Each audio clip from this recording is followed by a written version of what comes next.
Min ma semax Palazzo Parisio.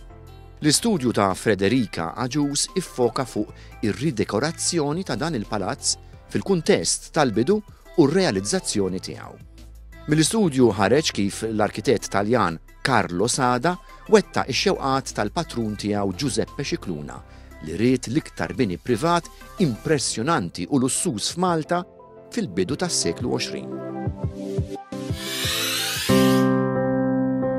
Marcus Giuseppe Scicluna, a prominent Maltese banker and associated with the shipping industry, bought this property in 1898, just before getting married to his wife Corinna in 1901. Marcus Scicluna hired his personal architect Annibale Lupi to project manage the decoration of Palazzo Parisio.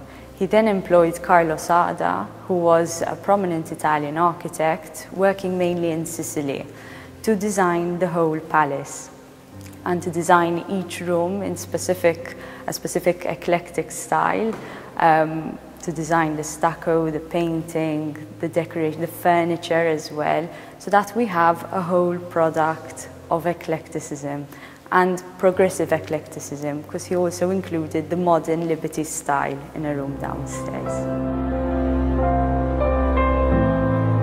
Carlo Sada designed each room from Sicily and would send over his plans to Malta. With his plans, which included beautiful watercolor sketches, he would also attach a letter describing the room and describing the concept behind the room.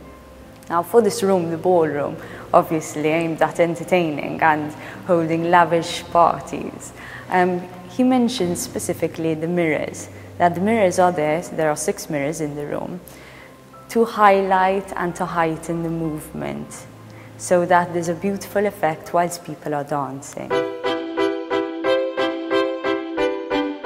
The Marcus Giuseppe Scicluna put together a team of Italian decorators, sculptors, marble layers and painters. This reflects the preference in the 19th century for Italian work over local work.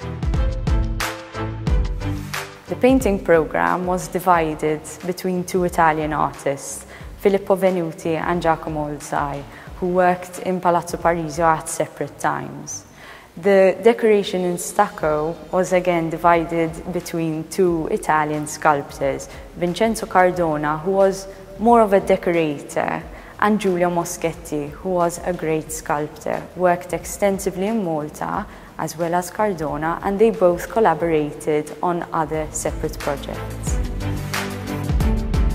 Soon after the Marcus Scicluna bought the property, he started designing the marble and sent quotes to the top companies in Carrara to request the marble for the palace. One problematic part of the quote was for the 6-meter block of marble, and the top companies in Carrara replied back and said, "Una misura eccezionale, it's too much, it's too big." And the Marcus Scicluna stood his ground and eventually got his 6-meter piece of marble with difficulty, especially with regards to the transport. It wouldn't fit in the ship, it broke on the way here. They wanted to cut it down because it couldn't fit in the ship. But Marcus Scicluna, in a frenzy of telegrams between his personal architect in Carrara at the time, stood his ground and said, "No, I want it." And this piece of marble managed to get to Malta, and Giuseppe Valenti, who was in charge of the marble laying, put it in place in 1902. Carlo Sada was very well known in Catania for his different designs for various palazzi, but he was most famous for the design of Teatro Massimo Bellini in Catania, which was just completed a couple of years before Palazzo Parisio. The Marcus Giuseppe Scicluna sent his architect Annibale Lupi to see the theatre, and he actually says that it's beautiful, it's fantastic.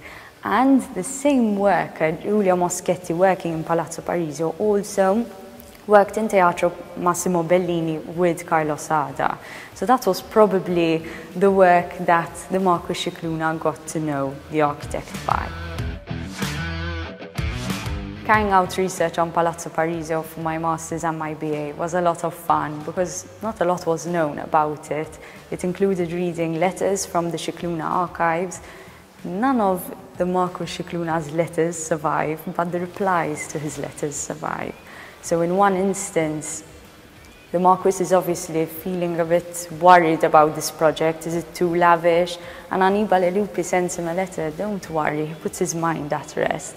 I have seen palaces in Italy belonging to people who would consider themselves lucky to have half the wealth that you have.